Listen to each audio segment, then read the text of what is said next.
al pastor, él tiene mi WhatsApp. Si puedo, estaré a vuestra disposición para hacer el libro entero, incluso el Apocalipsis si queréis, es decir, que tampoco hace falta.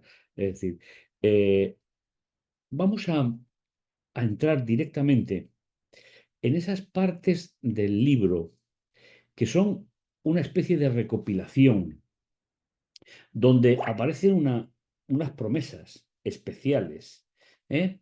Que se dirigen a todos aquellos que son vencedores del conflicto que se describe en el libro. Quiero comentar una idea que creo que es relevante y que no siempre la tenemos en cuenta.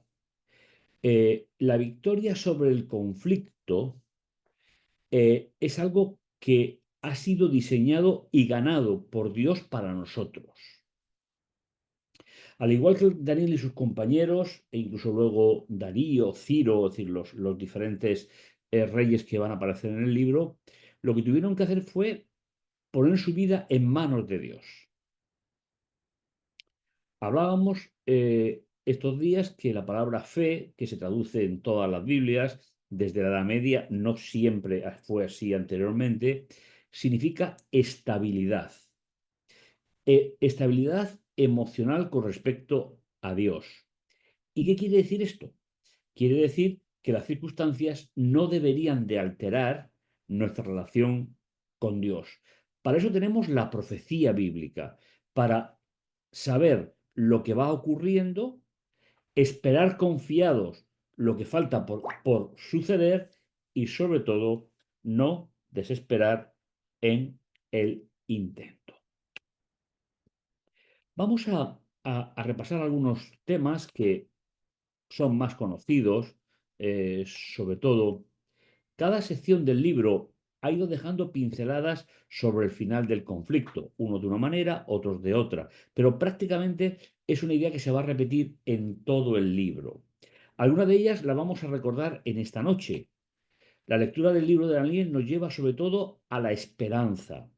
Si mantengo una relación de estabilidad, fe se traduce, con Dios en el día a día. Cuando la religión yo la deposito sobre mí mismo, es cuando tengo problemas para que pueda ser entendida.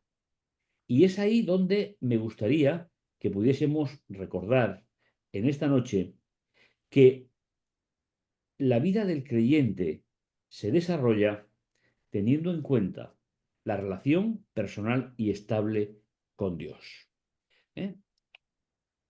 Tenemos, por lo tanto, esa sección, esas pinceladas sobre el conflicto que vamos a intentar recordar en esta noche. El libro empezó, el Señor entregó en su poder a Joacim, rey de Judá, y parte de los utensilios del templo de Dios se los llevó al país de Sinar y depositó los objetos en el tesoro del templo de su Dios. Y el rey ordenó a Aspenaz, jefe de los eunucos, escoger de entre los israelitas de la estirpe real o de la nobleza. Algunos jóvenes sin defecto físico, bien parecidos, expertos en sabiduría, cultos, inteligentes, aptos para servir en la corte del rey con el fin de enseñarles la lengua y la literatura de los caldeos.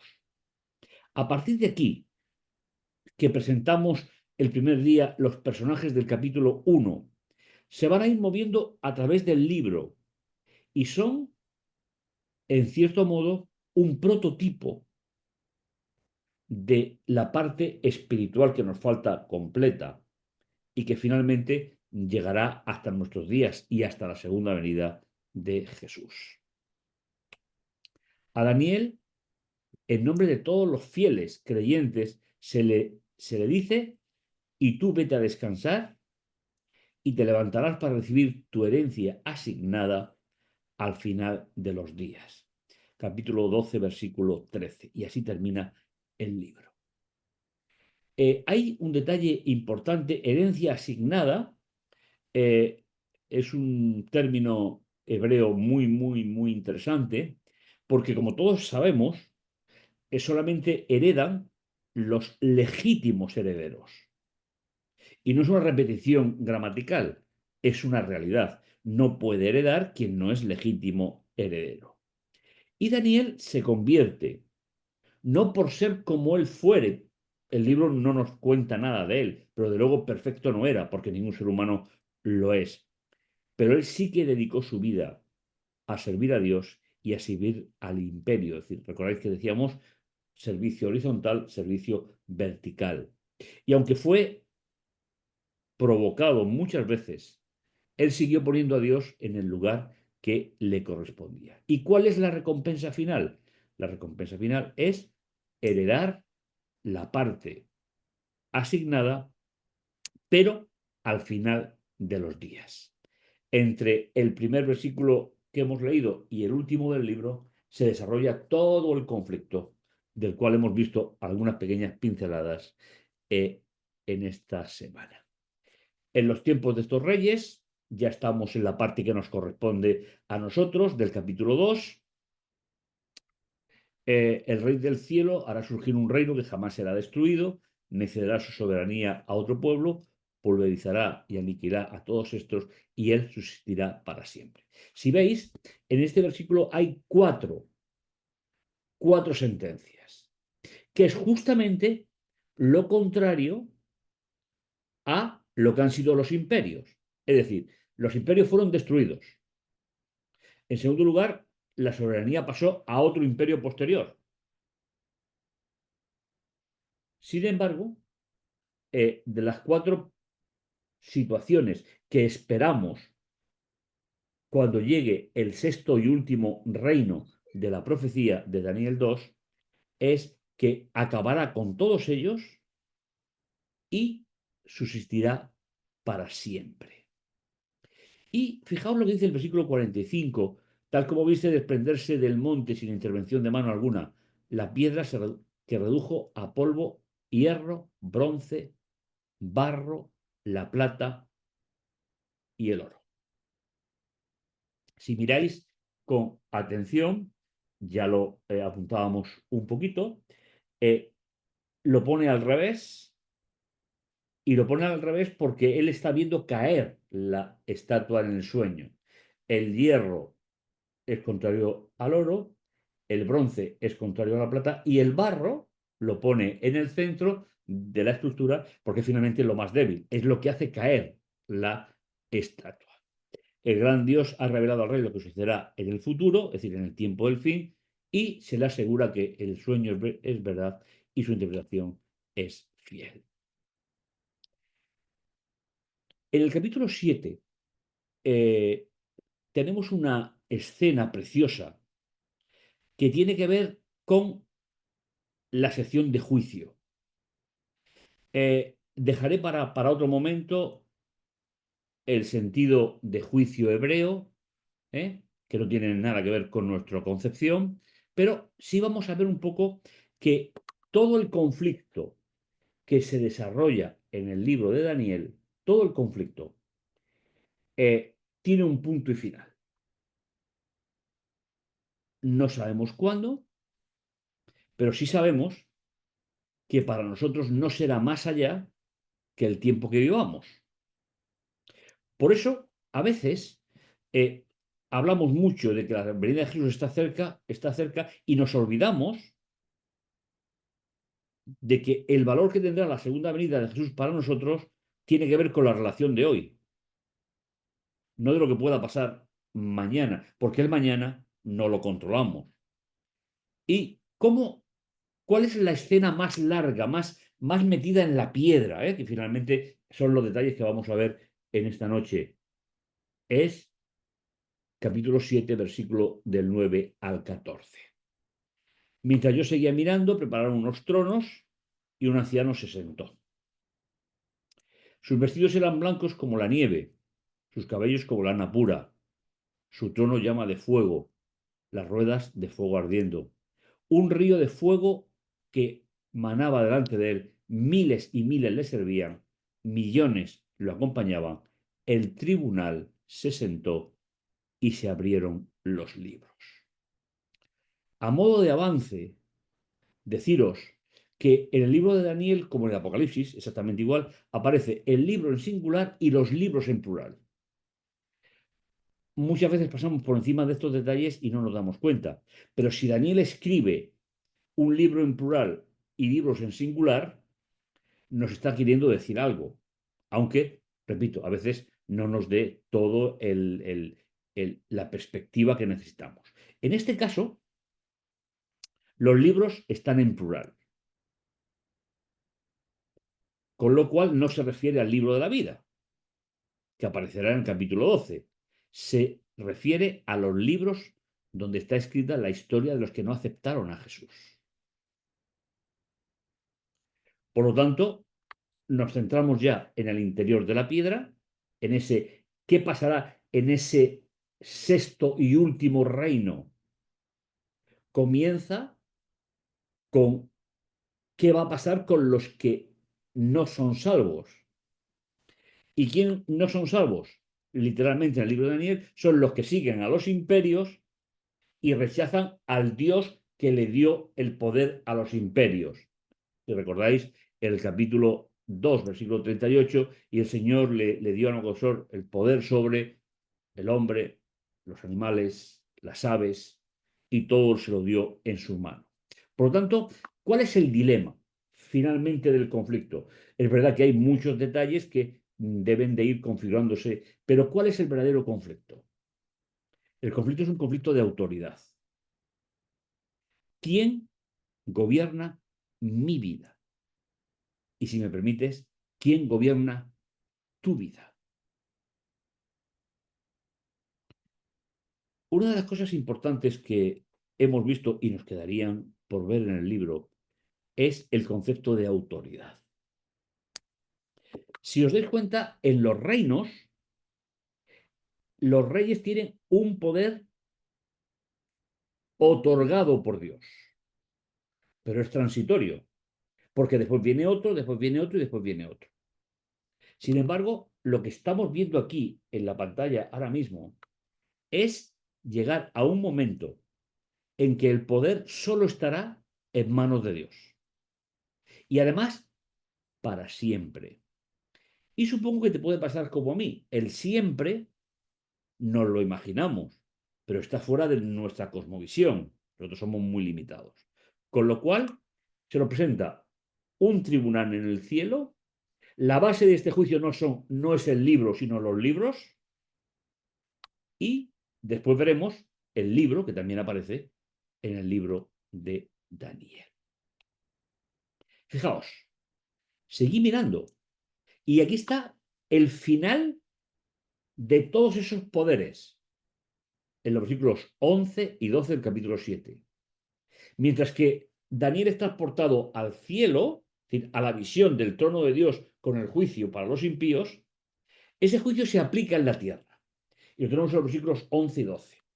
Seguía mirando, fascinado por las barbaridades que decía el cuerno pequeño, y vi, mataron a la bestia, destrozaron su cuerpo y lo arrojaron al fuego abrasador. Es decir, por muy poderosos, por muy prepotentes que se hayan mostrado en la historia, por mucho que hayan perseguido, matado, asesinado al pueblo de Dios en muchas ocasiones, y para un botón tenemos la Edad Media, Dios será el último juez de la historia. Y creo que eso para un creyente debería de ser un punto importante para su religión diaria. Si el final de la historia lo va a marcar Dios y no lo van a marcar los seres humanos, ¿a quién sigo yo? ¿A un poder temporal o a un poder eterno? Los del poder temporal ejercieron su poder en un reino determinado, en una época determinada. Unos aceptaron a Dios como Nabucodonosor, otros no aceptaron a Dios como otros reyes en el libro. Y finalmente, nos dice en el versículo 12 que ninguna de las veces anteriores va a permanecer en el tiempo, sino que la posterior asumió parte de las anteriores. Y finalmente, en los versículos del 13 al 14 nos vuelve de nuevo al cielo. ¿Veis? Una escena en el cielo con el trono. En el centro, la escena donde se destruye lo que ha sido la Babilonia, y lo digo en plan genérico, la Babilonia de la profecía bíblica. Pero finalmente, entramos en los versículos 13 y 14 en el poder absoluto sobre todo lo que fue el conflicto. Inclusive terminando con la existencia para siempre de los impíos y restaurando de forma definitiva, ya no histórica como es la profecía, donde a veces se consigue, a veces no se consigue, porque finalmente ese es el conflicto. Pero finalmente dice, yo seguía mirando en la visión nocturna y vi venir sobre nubes del cielo a alguien parecido a un ser humano, a un hijo de hombre, que se dirigió hacia el anciano y fue presentado ante él. Y le dieron poder, honor, reino, y todos los pueblos, naciones y lenguas le servían. Su poder es eterno y nunca pasará. Y su reino nunca será destruido. Y estamos hablando de la piedra. Es decir, lo que se representó por esa piedra grande que tiraba a la estatua. Algunos detalles importantes. El poder, el honor que requirieron para ellos los reyes de la tierra, les será quitado. Por el hecho que hablábamos anteriormente, porque el poder que tenía era transitorio y había sido otorgado por Dios para una función determinada. Unos lo aceptaron, otros no lo aceptaron. Y todos los pueblos, naciones y lenguas le servían. Es decir, la famosa idea de que Babel, con los pueblos, las naciones y las lenguas, la confusión, la puerta de los dioses, se va a revertir definitivamente. Ya no va a haber esa diferencia. Babel va a acabar en el fuego. Y todo lo que representaba será vuelto a Dios como creador y desaparecerán los pueblos, las lenguas, las naciones, pues todos serviremos a Dios de forma unánime. Su poder es eterno y aquí tenemos una idea muy bonita en el libro. Cuando la palabra eterna se le aplica a un rey, es mientras tiene el poder. Cuando se aplica, en este caso, al Hijo del Hombre o a Dios, es eterno porque Él tiene la eternidad en sí misma. Y su reino nunca será destruido. Con lo cual podemos empezar a ver hacia el horizonte cuál es el verdadero propósito del libro. Los poderes del mal pueden triunfar momentáneamente, pero no triunfarán para siempre. Y finalmente, al llegar al anciano de días que tiene los libros en la mano, es cuando recibe el poder, el honor, el reino, los pueblos, las naciones, las lenguas le servirán. Y su poder o su poderío es eterno y nunca pasará. Y ese sexto reino final nunca será destruido. Creo que son palabras de esperanza, son palabras que nos tienen que ayudar a sobrellevar el día a día. Los seres humanos estamos muy acostumbrados a mirar el suelo que pisamos, pero tal vez en alguna ocasión deberíamos de mirar a través de la esperanza lo que Dios está haciendo por nosotros de forma definitiva. Pero los santos del Altísimo recibirán el reino y lo poseerán por los siglos de los siglos. Es decir, los vencedores del conflicto. No se refiere a que siempre salgamos en esta vida vencedores, pero a través de Dios seremos vencedores para siempre. Entonces, también hay una parte en el capítulo 7 que tiene que ver con la consecuencia del juicio que habla de nosotros, de los santos. ¿eh? El santo, muy al contrario de lo que nos enseñaron en la Edad Media, no es el que tiene una vida impoluta e impecable. No, es el que mantiene las relaciones con Dios. Dios sabe que yo soy pecador. Dios sabe que yo necesito un Salvador. Cuando tú y yo nos abandonamos en las manos del Salvador, sin condiciones, es cuando somos santos. Porque Dios sabe que yo soy pecador.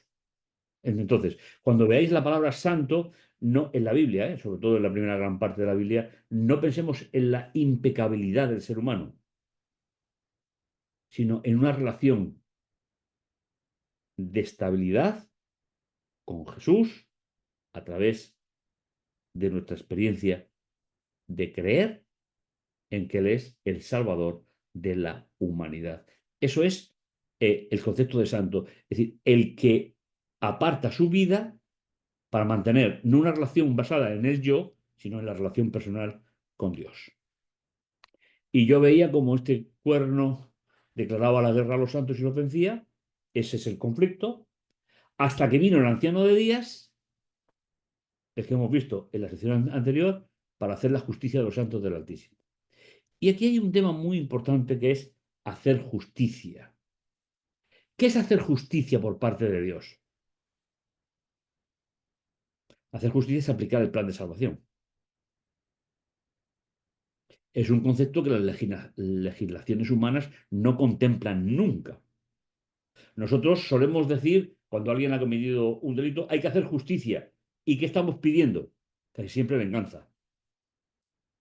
Sin embargo, la justicia divina es, yo soy pecador, no tengo solución, pero Dios me regala, por esa relación con Él, me regala la salvación.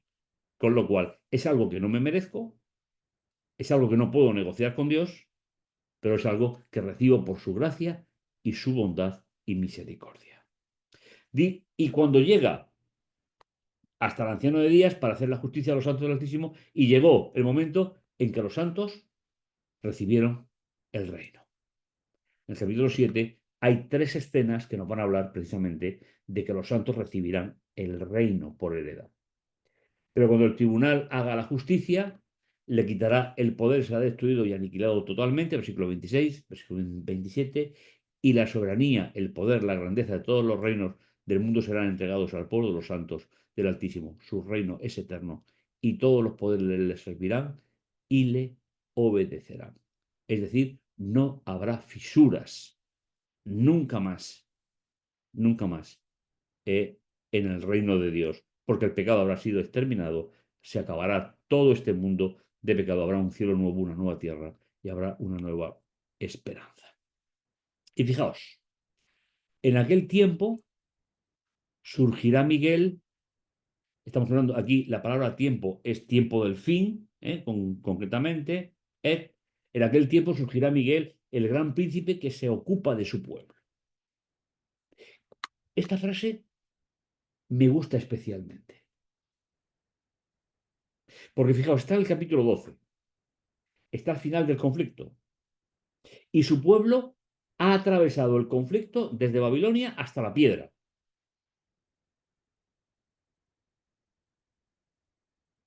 ¿Quién es ese príncipe?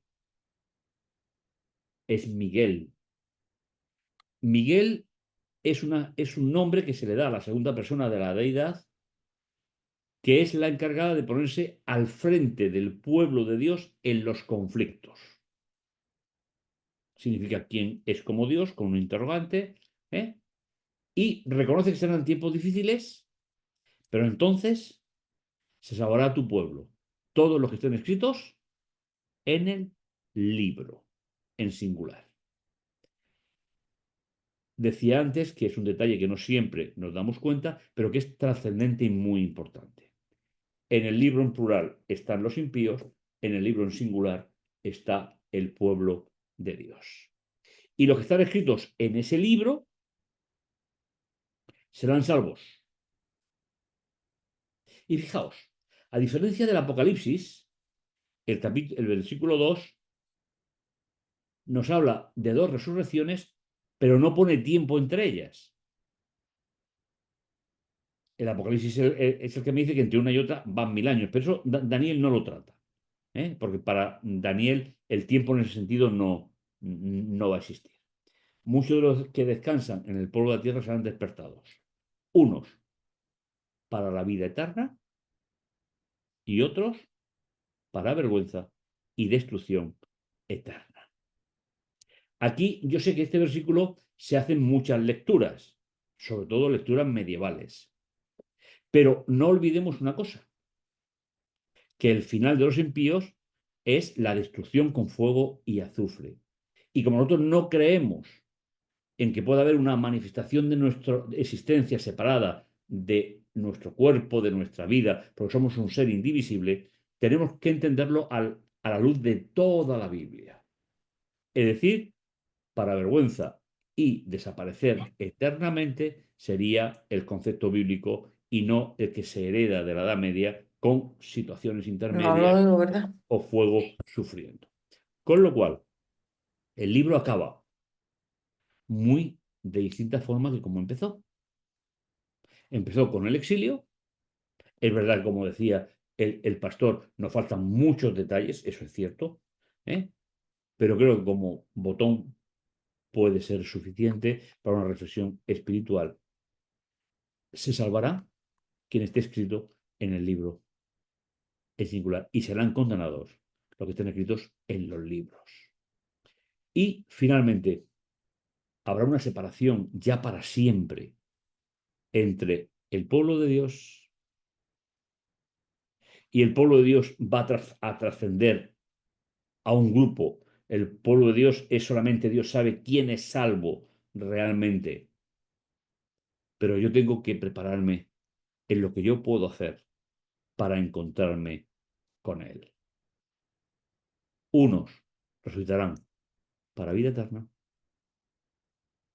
al comienzo del reino de la piedra y otros serán destruidos ya dentro de ese reino para restaurar la paz y volver a la idea original de vivir en el Edén con Dios para siempre.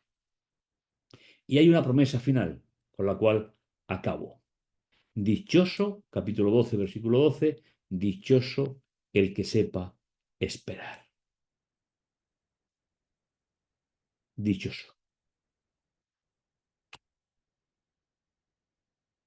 Y al igual que Daniel, hay un consuelo especial con el cual, y esta figura es con la que quiero terminar porque es posiblemente una de las más importantes de todo el libro.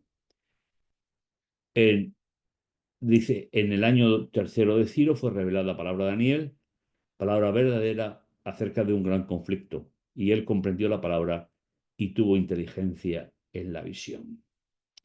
En aquellos días yo, Daniel, estuve afligido por espacio de 3 semanas. No comí manjar delicado, ni carne, ni vino entraron en mi boca, ni me ungí con ungüento hasta que fueron cumplidas las 3 semanas enteras.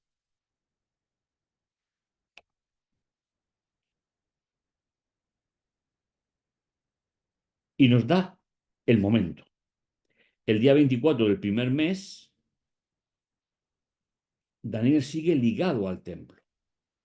Es esa figura que nos falta todavía situar en el libro.